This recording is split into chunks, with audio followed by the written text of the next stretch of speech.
Hello, my name is Benjamin. I work for the Bendy Bones fursuit company, and today I will show you how you can make a base that we sell in our shop. Currently it is on sale, 20% for Valentine's Day, but you can also make your own, so I'll gladly show you. You can also contact me anywhere if you need some help with it.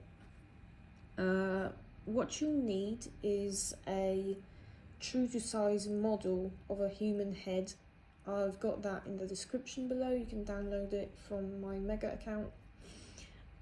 You also need a reference image from a previous tutorial I made. It is on the channel. You can find it. It's the video right before this one. And obviously you also need a computer and a mouse, and some basic Blender skills will be required. This is unfortunately not for ultimate beginners. Sorry guys, that would last a million years. If you want something for super beginners, tell me, maybe I'll make that. First we need to prep our file. You load in the head model, make sure the scale is 1:1, and then you add the reference image. You line it up with the head just roughly, so the eyes and mouth match. You duplicate it, rotate it 90 degrees on the Z, line up the side, and then you can toggle selectability in this little filter thing, so you don't select some rubbish by accident, and I turned that off for both my images and the head model, so I don't select them. I add in a plane, rotate it 90 degrees so it's facing the front, so when I press 1 on my number pad it's facing me. Then I cut it in half using the loop cut tool in the modeling tab, and I deleted the left half, added a mirror modifier with clipping turned on so the center doesn't split. And if you're planning on making a few of these models, do save a copy of this file, because I do this every time. I like to do it as a bit of a warm-up, but if you don't care for warm-ups, you can just go ahead with that. You can start modeling from anywhere, but I like to start from the top of the head. So I mark his forehead with the little plane that I have made, and I'm outlining the eyes with some vertices so I know where to place the next pieces of his face, so that every vertex lines up nicely and is square. The flow is all cool and beautiful. Then I do the nose and I check with the side. Please keep it simple at this stage, because we will be constantly refining everything, moving it, so there's no point in adding detail because that would be destroyed. It definitely is not going to be looking all perfect right now, but you know, it's alright. Here I forgot to check if it lines up with the side, and just added new geometry, so I just deleted that and corrected my mistake really quickly. I was also very confused about my reference not lining up perfectly, but it happens to me quite often, even if I work with some references from the internet, like if I'm making some furniture or something. They don't always line up. It's alright. If you're not an engineer, I'm guessing most of you are, that's how we fairies are. I am too, but if you're not, just wing it, man. It's alright. As long as it looks somewhat good. It doesn't have to look good, it just has to look good enough. I like to line them up as I go from all sorts of different angles, so I don't have to deal with a tangled mess later when I add new geometry. So if I add to the side, I line it up with the side and with the front, and then I add another one. So, and the tools I use is the loop cut, the extrude, and the bevel and knife, and that's it. Also just transform, scale, rotate. There you go. And well, since there's not a lot of you, I have like 11 subscribers right now, so just message me on Instagram or send me an email, and I will be there, I promise. I can help you out with your project or anything. And any objects that I want to print separately, like the eyes or nose, I will leave a hole for. And I'll show you a little neat trick later that will help you line them up quite nicely, and by quite nicely I mean perfectly. So just don't rush, check the model from many angles, make sure the polygons are square because we need it for smoothing later, so yep.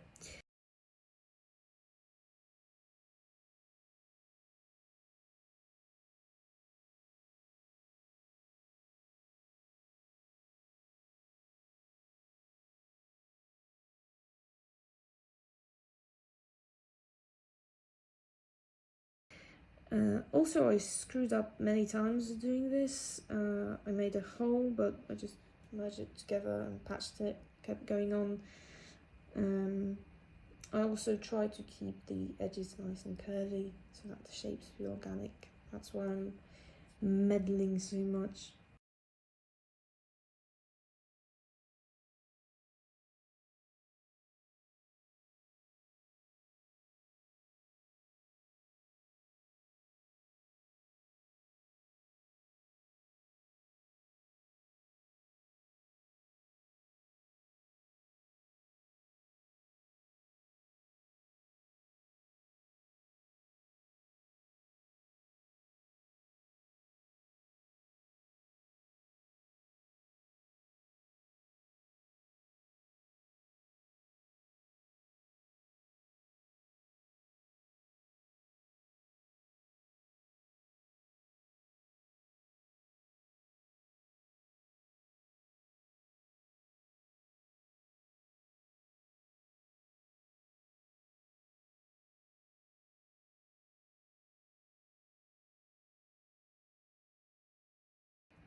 And at this point it really was just meddling, so I added a subsurf modifier to make it really smooth.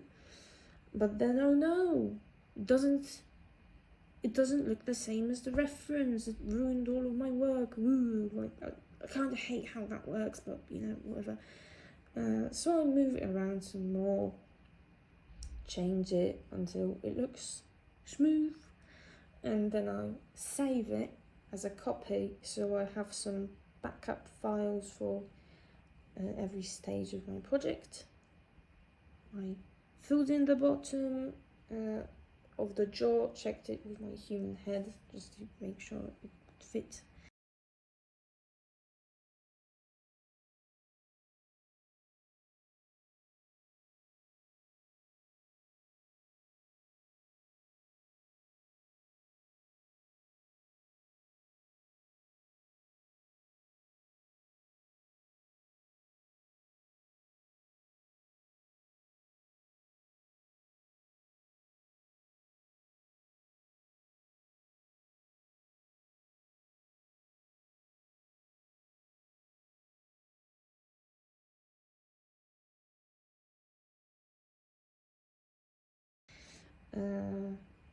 Then I added a solidify modifier to make sure it had some thickness so it could print properly. There's no perfect thickness for a 3D print of a mask like this. You just sort of have to wing it. Usually works for me.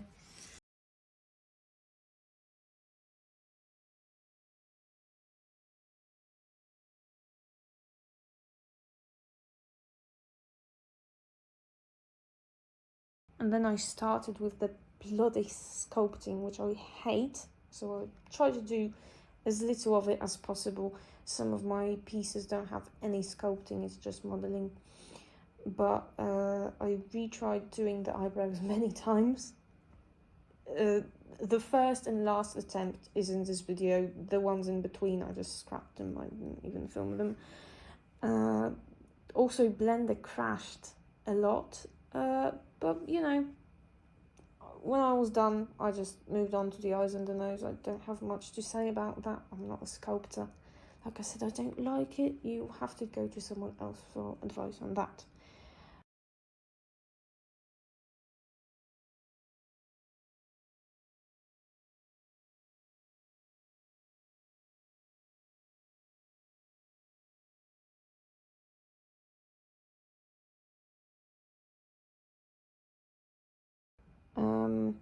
For the nose, I took the outer loop for the nose and I extruded some geometry from it. Did a right click so it would stay in place, separated by selection, and that way it would line up. And I've never made a cat before, so I've had some issues. But in the end, I pulled through, and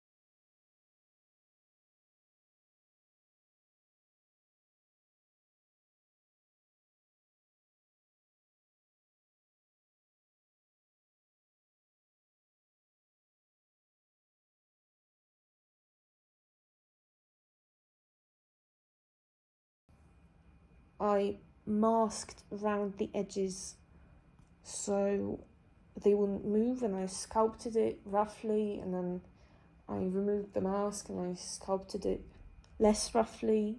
It was very challenging, but still I enjoyed myself. That's how hobbies work, I suppose.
Then I applied all the modifiers to the face, and I took the inside of the nose loop, joined it to the sculpted nose, extruded the nostrils, etc.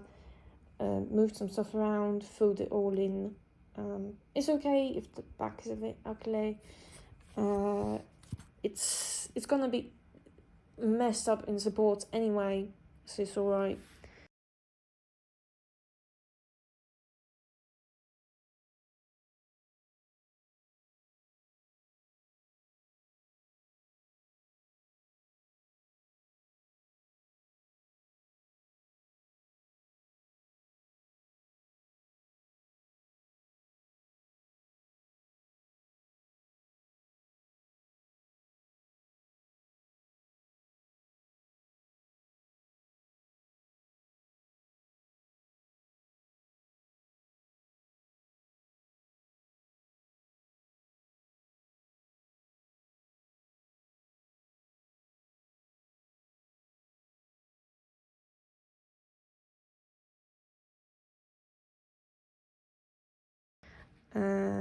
And my approach for the eyes was quite similar. I copied the rims from the face and reused them as the pupils to keep the vertices aligned for easier filling. I beveled them so they would stick out, sculpted them a bit so they were a bit rounder, smoothed them, and that was it.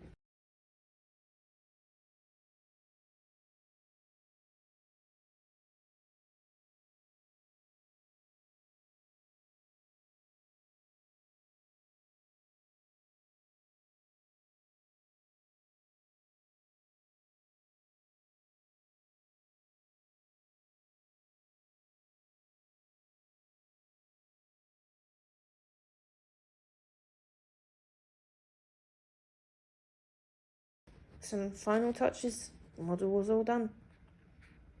Good luck on your venture. Remember that you can buy this model on my shop if you want to support me. And yeah, email me any help. For real, bruh. Yeah. Yeah, just hit me up, man.